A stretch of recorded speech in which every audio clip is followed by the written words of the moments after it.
My fellow citizens, let no one doubt that this is a difficult and dangerous effort on which we have set out. No one can foresee precisely what course it will take, or what costs or casualties will be incurred. Many months of sacrifice and self-discipline lie ahead, months in which both our patience and our will be tested. The path we have chosen for the present is full of hazards, as all paths are, but it is the one most consistent with our character and courage as a nation and our commitments around the world. The cost of freedom is always high, and one path we shall never choose, and that is the path of surrender or submission. Our goal is not the victory of might, but the vindication of right. Not peace at the expense of freedom, but both peace and freedom.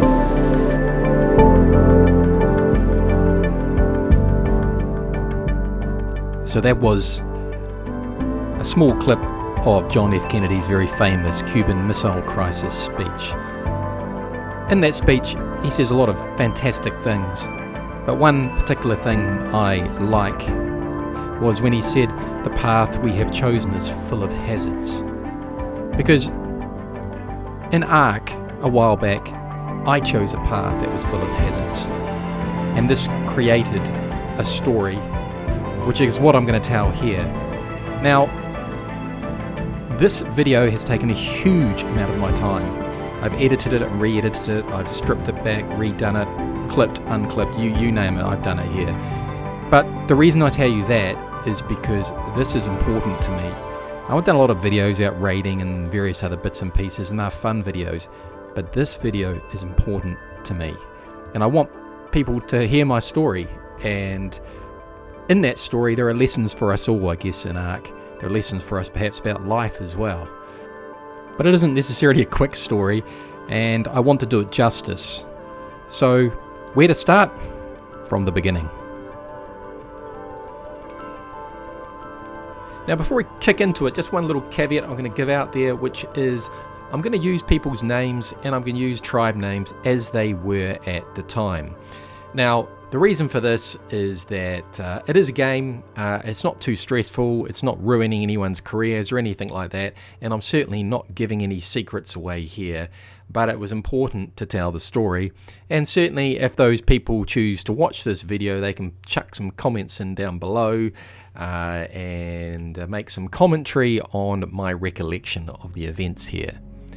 Well, I started off jumping onto a server, and one that I didn't actually think I'd been on before, and decided that I was going to do some low-level raiding, Griefing Ragnarok. It was a good series, did a number of videos here, really enjoyed doing them, and just went round on a Pteranodon raiding, blowing up bases, that sort of thing, the type of thing that you do when you get on a server. But over time, obviously looking at the global chat, and people recognized me. Some of the people here on the server that I jumped onto actually knew me, and I realized that I had played with some of these people some time ago, which was a very pleasant surprise, because that gave me the option of actually building up a base. I realized I wasn't going to get wiped by the Alpha Tribe. In fact, I think they were finding my antics quite humorous, and to a degree they were quite supportive. Now, the problem with this server was that as I built my base up, there were two main tribes. There was a tribe called RFR, Ready for Release. They were one of the Alpha tribes here. There was also another tribe called Unknown. I think they were primarily a Chinese tribe. They did have some other names, but at that particular time on the server, that is what they were called. Now, that was all well and good, but only a short time after building up my base, they announced that they were going to do a server wipe. Now, RFR, Ready for Release, had actually told me that I was safe. Now, that's all good when it comes from one particular Alpha tribe, but when you have a server that is shared, there's no guarantees from the other one. And sure enough, I got wiped by the Chinese tribe called Unknown. Now, that was fine. I wasn't too stressed about that because I actually hit a whole pile of stuff. And then I decided, well, let's try and align myself with RFR and let me get myself sorted. Now, to do this, I met with them, we had a chat, we talked about things, and that was all good, and they agreed to ally with me. And to protect my base, I moved my base within the out foundations of their main base. Now I did that because unknown was still a threat to me, and of course if I built in this particular area, unknown, if they were wandering the server looking for bases to wipe, they would see my base located close to the RFR base and realise that I had allied with them and leave me alone. So about this time I had met Ken. Ken was also wiped. He was a small little builder like me, and we had got on pretty well. So we agreed to work together and form a tribe under my name because I had the alliance with RFR, and we set about building a big base. Ken was a very hard worker, put a lot of time into the game, and his help was hugely appreciated. Now at this time it wasn't just RFR, Unknown and myself, of course. There were other tribes on this server, and one of the other key players here was a tribe called MIDAH, who we were also allied with. They were a great bunch of people, and they were a pretty strong tribe as well. So let's just quickly go over the basic server structure. You had me, you had RFR, and you had Unknown, the two major players, and you also had MIDAH, a pretty significant player as well, and then you had a whole pile of other smaller tribes. I want you to keep that structure in mind. We're going to come back to it. So Ken and I had the base up to a pretty decent size. We had some wyverns, and I think we had hit the 100 turret maximum limit as well. So yeah, we're a pretty decent sized base, and we were a significant juicy target because yeah, we stuck out like a sore thumb, to be honest. So because of that, we had to start storing some of our tames, and we were doing this at RFR's, well, one of their bases. RFR agreed to this. Well, some of the members did, others didn't quite agree with it, but well, myself and Ken had to do what we had to do to ensure our survival. RFR had also become increasingly under attack. These attacks were increasing in frequency. They were pretty significant. I would say they were getting attacked every few days. Their base was getting pushed, turrets getting soaked. Sometimes they would breach their defences like here. And myself and Ken, when we were around, would certainly jump on and help out. And likewise, RFR would help out when we were under threat. But to be honest, we lost huge amounts of our resources defending RFR, which was fine. We didn't have many to start with, but it was all good. That's part of the game. You've got to use your resources. You've got to use the stuff. That's the whole purpose of it. So it wasn't a big deal. It was certainly quite exciting times. RFR were under pretty intense pressure. But yep, we were a juicy target, and myself and Ken, we got raided. We didn't get raided just once, I think it was twice, maybe even 3 times, and they were significant raids. Fortunately, RFR were a good bunch of bastards, and they would frequently come and help us out. Good job. Are those guys still around somewhere? They were on earlier today. So just get your defenses up, man, before you do anything else. Get those turrets online. Yeah, we're almost there. Almost there. Very shortly get them up. So what transpired was that it was actually one of the big mega tribes, EE, that had come onto the server. And they were well and truly focused on RFR. But there was byproducts to their focus on RFR, and that was us. So I knew that we had to get the tribe bigger. I wanted to build pretty big, but just with 2 of us, it was so much work, it was ludicrous. So there was a tribe that was set themselves up down close to us with a whole pile of rafts. So I went down to start chatting to them. I had the idea of expanding the tribe by a few members, and this tribe here had, well, I think probably 6 or 8 members. I was cautious about that because it was only Ken and I, but there was 6 or so of them, and their leader was...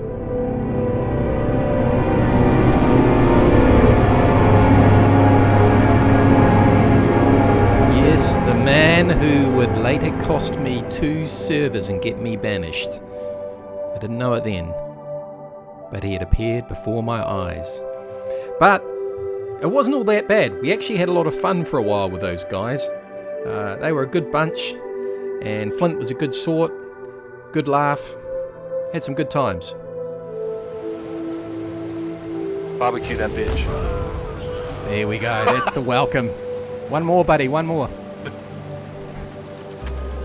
Oh, no. Oh, no, look out!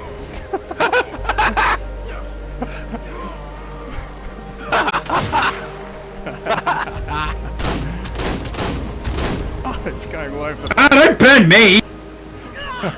You're gonna have to come back. Oh no, another one's down. Oh jeez. Yeah, so I don't want to portray it like it was all doom and gloom, because actually it wasn't that. We forged a pretty strong friendship.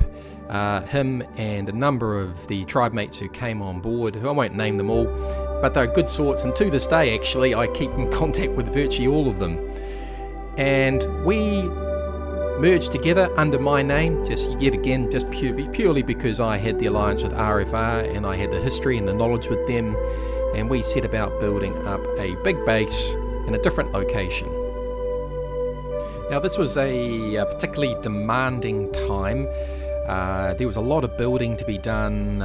We had a good team working on this, but it was a huge amount of time that we were all putting into the game. So we had RFR, who had basically the northern control of the Ragnarok map. We still had Unknown at that point in time, covering this sort of desert area, and we had agreed to sort of control the southern part of the map, so to speak. Now, this little clip here starts to show the base that we were setting up. This is not the final product. It is a work in progress. There was huge amounts of turret towers to be put up. The place was full of dinos, wyverns, brontos, etc. by the time we had finished. We had okay defenses, but we suffered from the usual thing that most tribes have, and that is tame, but actually don't build your defenses correctly. And unfortunately, rightly or wrongly, a significant proportion of this fell on me to do, and I just did not have the time to do it. And it was at this point, I will fully admit, that Ark was getting to me a little bit.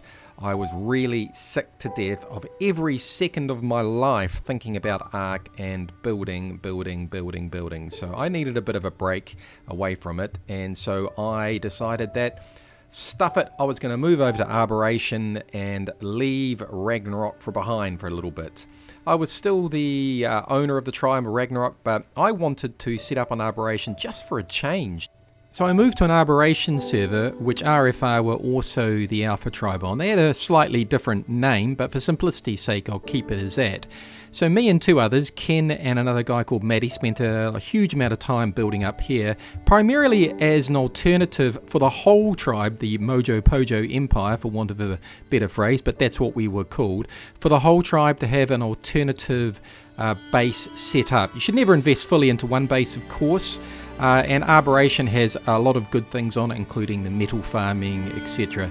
So we built up here, and at one point, we got it up to a pretty good standard. You know, we had tech gear, etc., and I basically left Flint as the operations manager on Ragnarok. He spent probably 98% of his time over there. I hardly ever saw him. We communicated in Discord, but he ran all operations over on Ragnarok. But it was far from peace and tranquility, because EE was focusing on the smaller tribes and wiping them off the server. And in actual fact, it even forced Unknown off the server. And this was all so that they could focus more on RFR. But what this meant for us was our base was under sustained attack, and I had no choice, but I had to take Flint and promote him to being owner of the tribe. That was an administrative decision. I wasn't on that much on the Ragnarok server. I still had all the alliances, but it was a necessity. But we knew that if RFR fell, well, in essence, the server was lost. We knew that, they knew that, and we had no choice. We had to throw our lot in with RFR, and so a merger was done.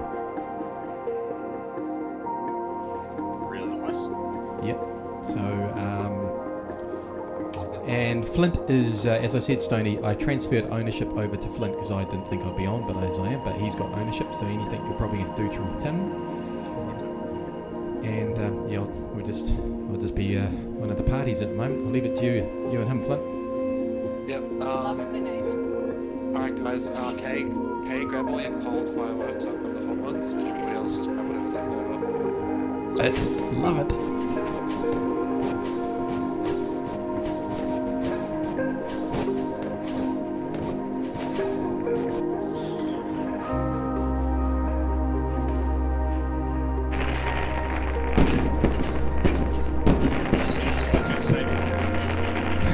We have rather. I've been spending the entire afternoon making.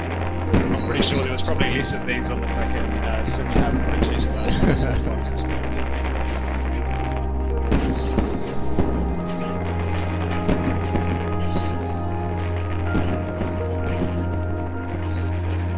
Oh yes, I remember that day well. It was a great day. But from that moment on, we were part of RFR and we just fought with them, alongside them, as best we could to repel the invaders.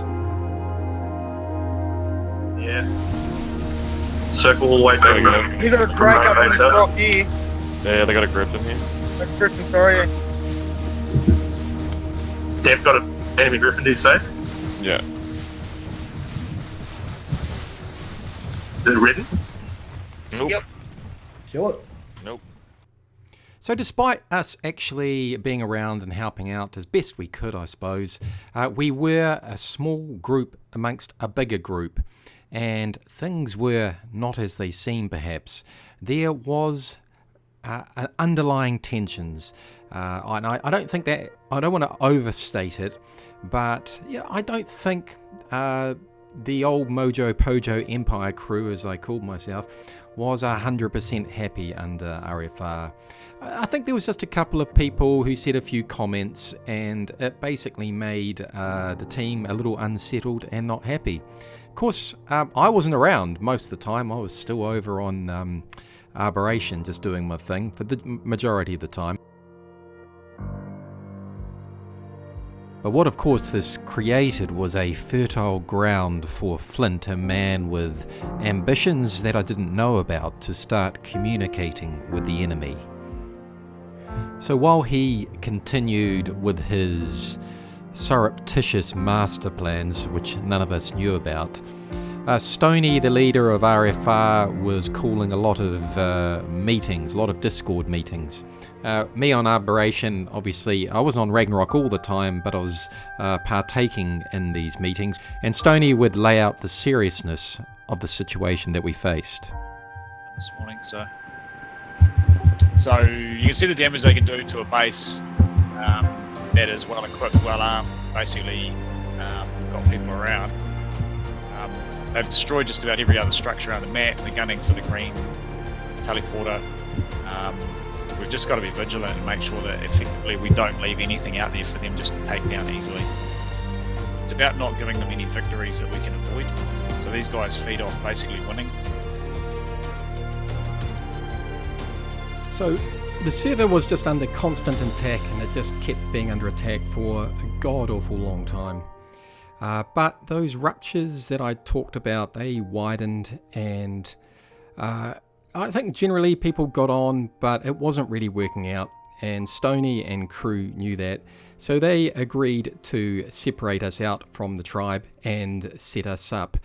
But yeah, in essence, we left RFR and just turned into an ally on the server again, and in the hope of just defending them.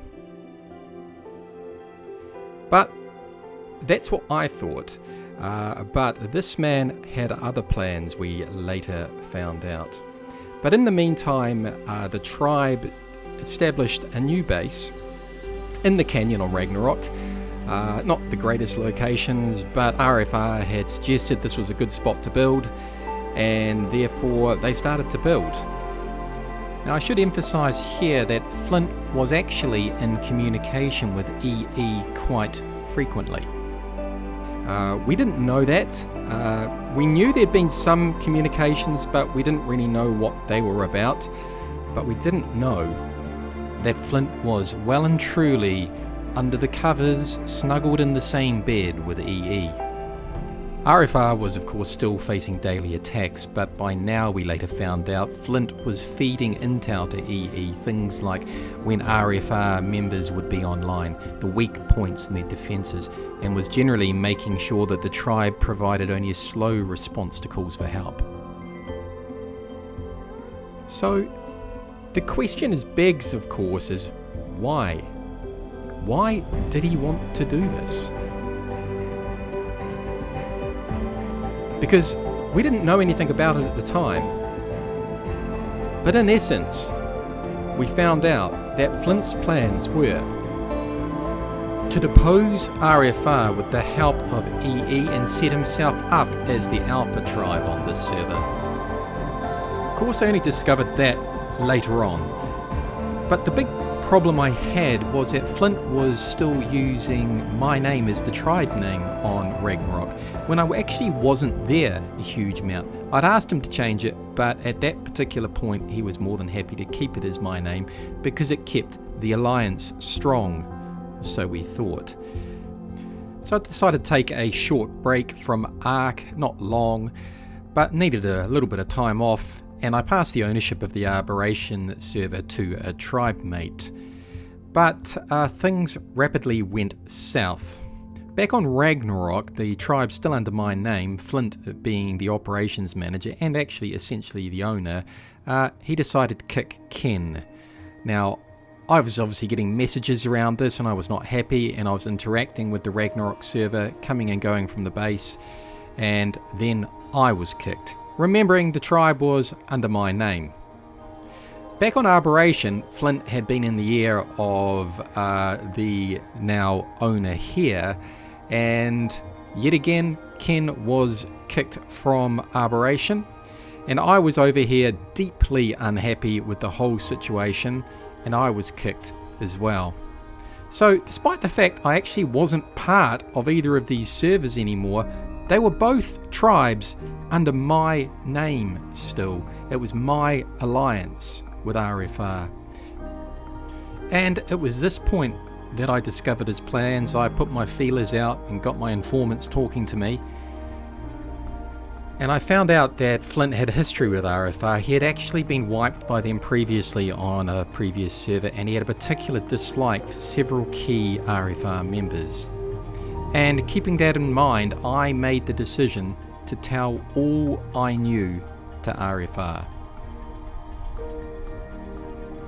Now, I was deeply divided by this, because I knew that the vast majority of my previous crew knew little of his plans, but I knew that they were the ones that were going to pay the price here. But ultimately, I just had to stay loyal to RFR, because Flint had failed to count on one fact, one simple fact here, and that was I had known RFR members, some of them, for a long time. I played with them many times. I had to stay loyal to them. So I told Stonie everything, and within 2 days RFR laid siege to the Ragnarok base and the Aberration base. There were huge losses of many dinos, and to be honest, the vast majority of the tribe mates on both those servers were stunned by this. Absolutely stunned and greatly upset. They didn't know what was going on. But I had to do it. I just had to do it. So what was the upshot here? Well, the tribe was banished from both those servers. We lost huge amounts of dinos, and there was a sense of betrayal, perhaps, for a while. But mostly, it wasn't a sense of betrayal at RFR, it was an absolute sense of betrayal at Flint. He had dragged the tribe into a world which no one really wanted to go into, and led to disaster for everyone. There are lessons here, and I said that at the beginning of the video. There are lessons. Loyalty is everything in ARC. When people played for a long time, they all have histories, you must stay loyal to your friends. Do not betray. Do not do anything like that. The consequences are just too high in this game. But things go on, and I haven't seen or heard from Flint ever again, and I see and speak to regularly all my previous tribe mates, and for that it is a blessing, because ultimately I've always felt Ark is not just a game, it is a game about friendships. I know these people, I play with them, I talk to them for hours and hours on end. And to have such a tragic thing happen because of one person, well, I'll never ever let that happen again.